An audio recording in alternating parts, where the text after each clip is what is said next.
Welcome to Night Rips. And from the Clear Cut Finest and the Ringleader card, you can tell we're about ready to open up ourselves some more Top Stadium Club. Of course, that being Top Stadium Club 1995 Series 2. This is relatively new to my collection. Now, obviously, I try to collect every year, every base card of Top Stadium Club. And before I open this box, this is the second rip of this box, I had none of it in my collection. I had finished all 270 cards of Series 1. There's 225 cards in Series 2, and I think we're down, it's a 135 in the high number series, or Series 3. Do have a box of that, we'll be ripping into that too, but definitely wanted to jump in and see what we can do to make up for not having 225 base cards. The Clear Cut Finest that I have Paul O'Neill for, and the Rickey Henderson Ringleader card, those are both box hits. There's still some box hits that we're looking for. There should be a phone card.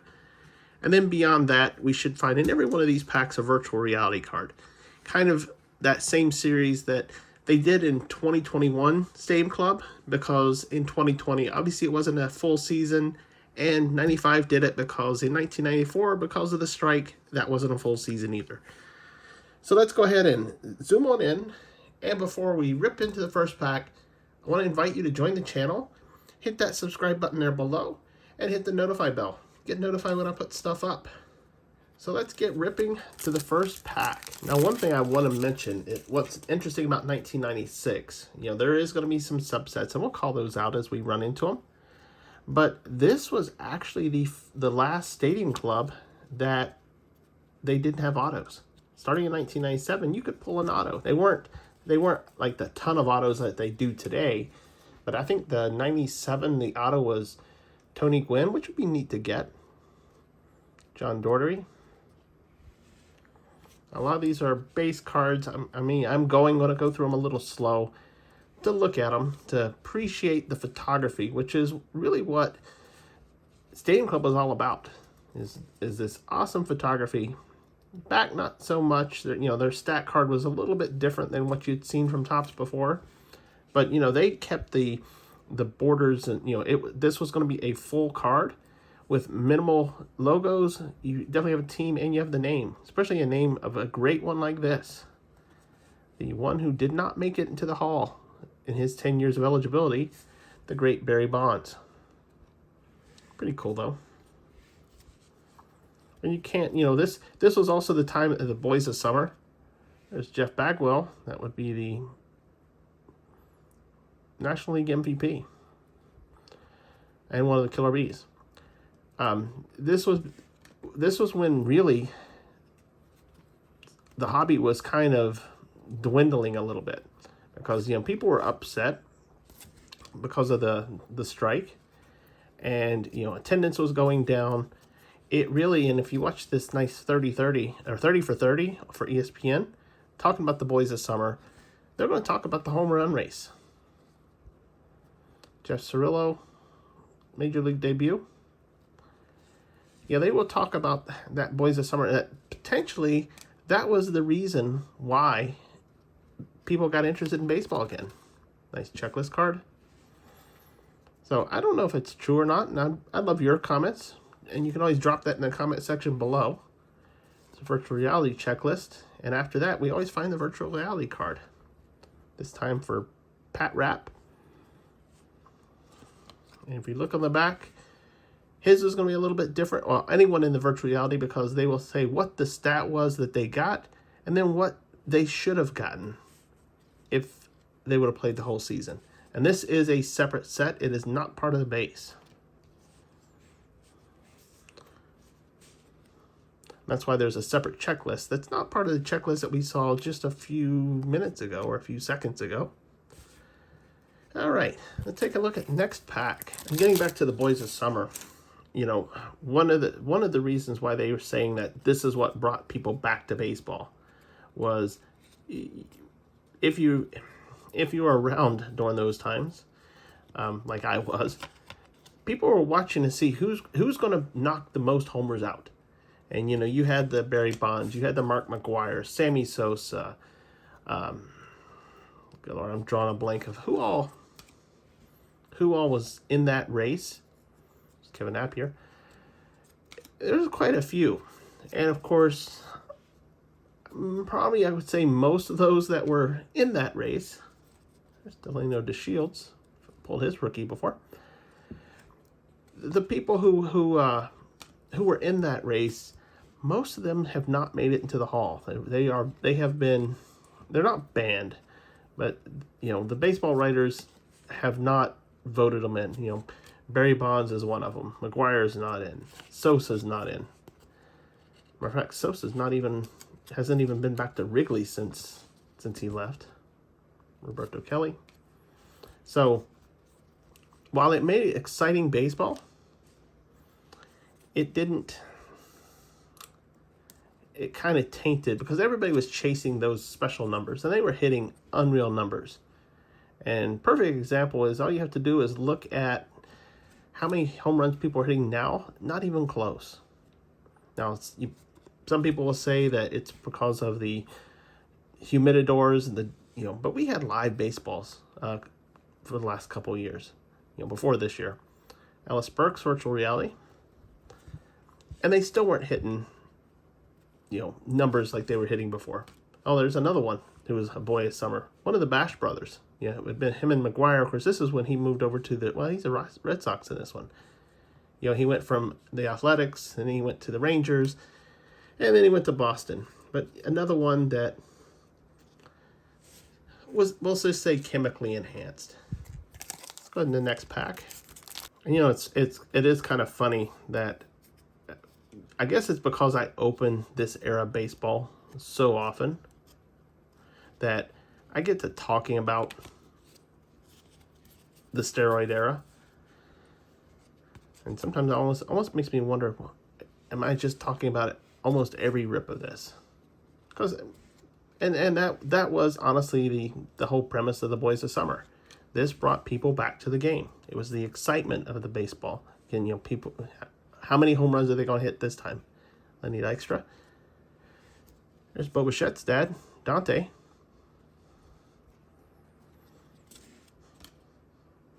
I don't know. It's a double-edged sword. It definitely made for some interesting ball, but there's a lot of people that just was not happy what they did. And I look at, there's only 3 members of the 700 home run club as of me taping this. Pujols has a shot, and I think he may actually make it.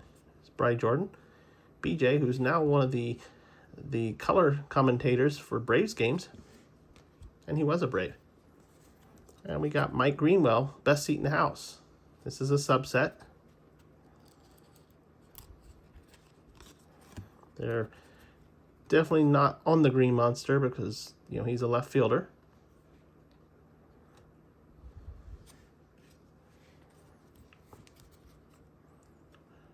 There's Scott Kaminke. We have our membership card and then virtual reality card, and that would be the immortal Ricky Henderson.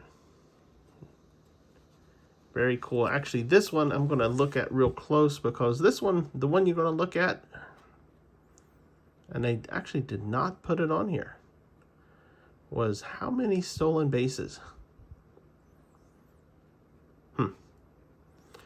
That's still pretty cool. Like I said, the immortal Ricky Henderson, who will, my opinion, will always have the stolen base record, simply because, number one, people don't play as long, and due to the whole Moneyball thing, the analytics, people don't steal as often. Pack number 4. It's funny because we are getting to the point where, in the stuff that I'm ripping, because as I move up, I've once I get my cards in, I've got now 91, 92, 94 complete. 93's got a few cards to go. And just a few. I'm not going to open a pack or box. I'm just going to probably ComC or eBay. So we're going to start getting to the newer stuff. Obviously 95 we're going to try to finish. 96 we're going to start trying to finish. We're going to get to the point where we're going to get into the Moneyball world. Greg Gagne. And that's going to be interesting. Some interesting cards then. See how Billy Bean changed the sport. Lou Whitaker. And personally, in a way, I think it's good. Don't get me wrong. Sometimes the shift is kind of annoying. Oh, there you go. Best seat of the house. So Mr. Kirby Puckett. This would be there with Minnesota. Where would be the best seat? Let's take a look. And it'd be right there. Obviously, this would be Kirby batting because obviously he's an outfielder. Oh, that's the VIP box behind the plate. Pretty cool. There's another BJ. And we got ourselves another cover story. Unfortunately, it's another cover story that I already have. There's not very many. I forget how many is in this set, but this is part of the base set, and this will be, again, Mr. Tim Raines. Got our checklist for our virtual reality, which tells us we got a virtual reality card, and we do Shane Mack.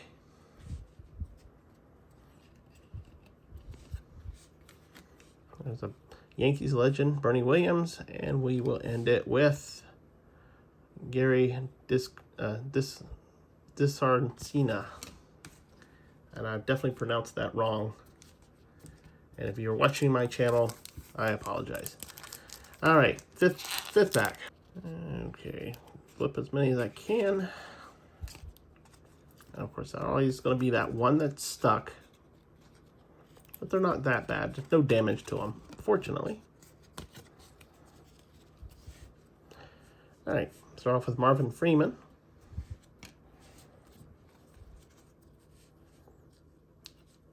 Adhar Cedeno. And we got a Kirby Puckett. I think that's the third Kirby Puckett I've pulled. Of course, this is, there's 14 cards per pack. We're opening up 6 packs at a time. So you're going to see dupes because it is only a 225 card base set. Brian McRae.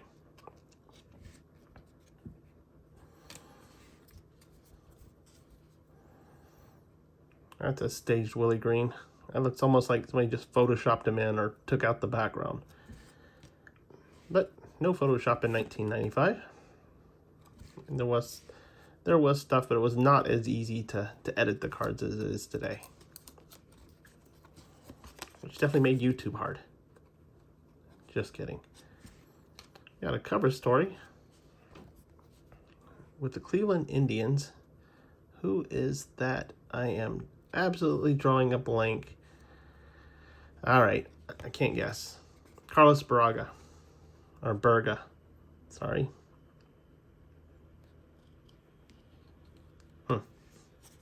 Pretty cool. I don't have that one. And we got another best seat in the house, but one I do have, this would be with Lenny Dykstra. And there's a smaller set, therefore you're going to find duplicates more often. Alan Trammell there with the Tigers. Our membership, because you always going to sell these memberships. And for our virtual reality, we got Chuck Finley. A lot of pictures in this virtual reality, I'm noticing. There's Moses Alou and Ray Langford. Not that I have anything against pictures, I'm just noticing there's a lot of them in this VR set. Last pack. So the one thing I'm noticing, and it does not look like we got anything here, because this are the six packs that were from the front bottom. The first 6 packs was from the front top 3 and 3. We pulled 2 of the box hits, and the bottom ones we didn't pull any. So I guess in 1995 you better buy the cards quick, because obviously, well, this was a hobby box too, but they sold these packs individually. You didn't buy the boxes like you do today.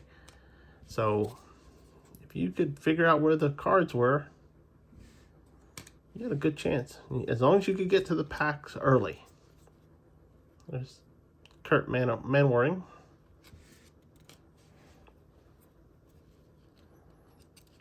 But it's better to buy the whole boxes now. Bill Swift. Of course, it means you're going to have a lot of base. And trust me, I know that. Especially if you buy the hobby boxes and retail. There's Donnie Baseball. Don Mattingly, current coach of the Marlins. Jim Converse. And we got another cover story. Of course, another of the same we've had. This is once again, Tim Raines. That's the third one I have. And it's feeling like I said, I don't know how many cover story cards there are. But it feels like it might make sense that I had gotten 2 boxes of this instead of 1. There's Phil Planer. Virtual Reality. Is that Jim Lindemann? Sometimes it's hard to read the gold or silver depending which card it is. And I don't know why there's a difference. And we got Chuck Carr. All right, so no special cards this time. You know, we did get our 1, 2, 3, 4, 5, 6 of the virtual reality cards to include this real nice Rickey Henderson. Obviously a Hall of Famer, stolen base leader, probably forever. Everything else we pulled was base. You know, they were subsets, but they were still just base. You know, we did pull, oh good Lord, Carlos Baraga and Tim Raines twice. Of course, Tim Raines we've seen before. Baraga we haven't. We also pulled a few of the best seats in the house. Lenny Dykstra, which we've seen before. Kirby Puckett, which nice one, and Mike Greenwell, which we've seen before. Again, because it's a it's a smaller base set, the subsets are going to be a little bit smaller. But the one that I'm happy to pull, and anytime I'm always happy to pull this man, Mr. Barry Bonds. Of course, this is just a base card. It's not an insert. It's not a subset. But, you know, definitely another one of the great ones of the time.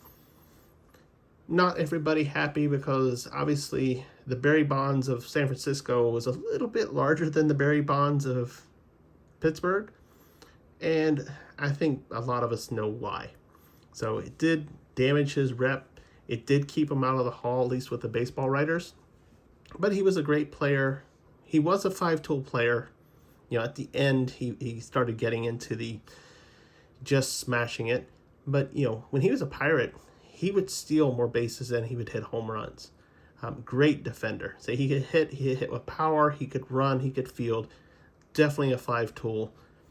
Pity he felt he had to enhance himself in order to keep up.